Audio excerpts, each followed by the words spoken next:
जिन दिनों रोहित शर्मा ने टी20 क्रिकेट में अपने करियर की शुरुआत की थी, उन दिनों गंभीर और सहवाग ओपनिंग किया करते थे। जिन दिनों उन्होंने वनडे क्रिकेट की शुरुआत की, उन दिनों सौरभ और सचिन पारी की शुरुआत किया करते थे। जिन दिनों उन्होंने टेस्ट करियर की शुरुआत की, उस वक्त शिखर धवन और मुरली विजय ये पारी की शुरुआत किया करते थे। यानी लंबा इंतजार उन्हें करना पड़ा बतौर ओपनर। टी20 में आज और वनडे में वो एक तरह से पर्याय बन गए हैं ओपनिंग के। 4 साल तक उन्हें लंबा इंतजार करना पड़ा था वनडे क्रिकेट में ओपनिंग करने के लिए।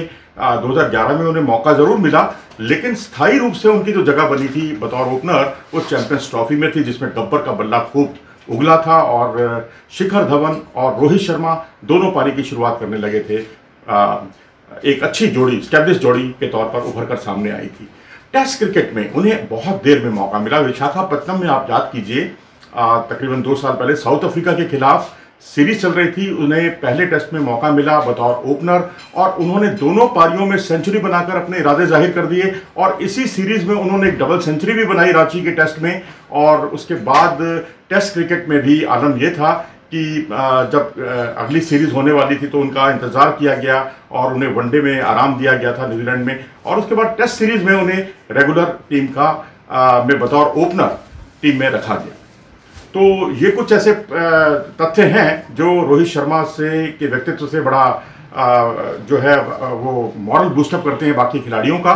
और गए तो थे वो ऑफ स्पिनर बनने इंटरनेशनल क्रिकेट में। शुरुआत जो उन्होंने की थी अपनी वो बतौर ओपनर, बतौर ऑफ स्पिनर की थी, लेकिन बन गए बल्लेबाज। मिडिल ऑर्डर में बल्लेबाजी करते थे और बन गए ओपनर। 2011 के वर्ल्ड कप में विराट कोहली को मौका मिल गया, लेकिन रोहित शर्मा को मौका नहीं मिला। ये थोड़ा सा उनके लिए निराशा का लम्हा था, जिसे उन्होंने बहुत चैलेंज की तरह लिया। यही उनकी सबसे बड़ी खूबी है कि हर चीज को जहां वो उनके सामने कुछ दिक्कतें आती हैं उसे वो चैलेंज की तरह लेते हैं। अगर आप लेफ्ट आर्म पेसर के सामने अगर आप देखेंगे अंदर आती गेंदों पर वो फंसते थे, कभी मोहम्मद आमिर तो कभी ट्रेंट बोल्ट, लेकिन उसके बाद उन्होंने उनको भी बहुत ही सहजता के साथ खेलना शुरू कर दिया। शुरुआती दौर में वो शॉर्ट बॉल पर फंसा करते थे, लेकिन आज शॉर्ट बॉल पर पुल लगाना उनकी मास्टरी हो गई है।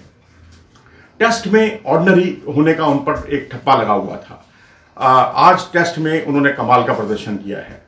बीच में तो ऐसा था कि रहाणे और रोहित शर्मा दोनों में से किसी एक को खिलाया जाता था, और कभी जब दोनों को खिलाया जाता था तो टीम का थोड़ा सा संतुलन गड़बड़ाता था, लेकिन आज बतौर ओपनर उन्होंने अपनी जगह बना ली है।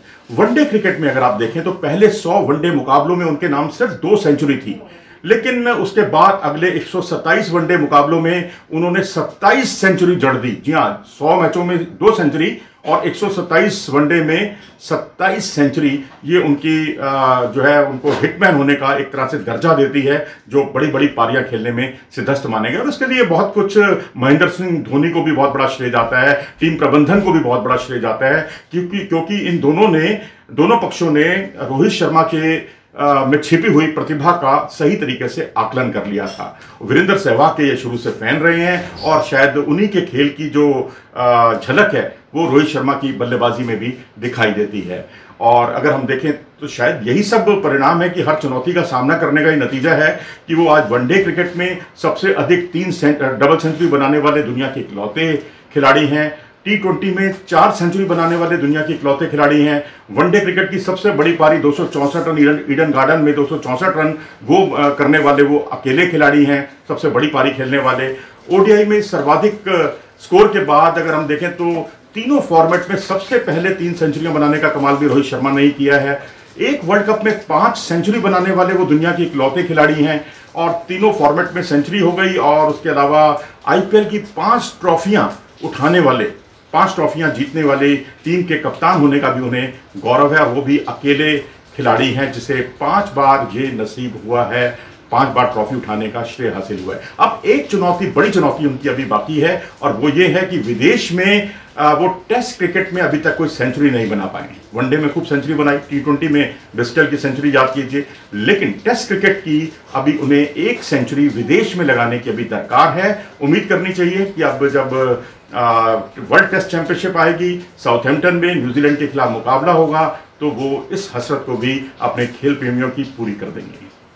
आज उनका दरअसल हमने याद इसलिए भी किया कि आज उनका जन्मदिन है और वो 34वां जन्मदिन अपना मना रहे हैं।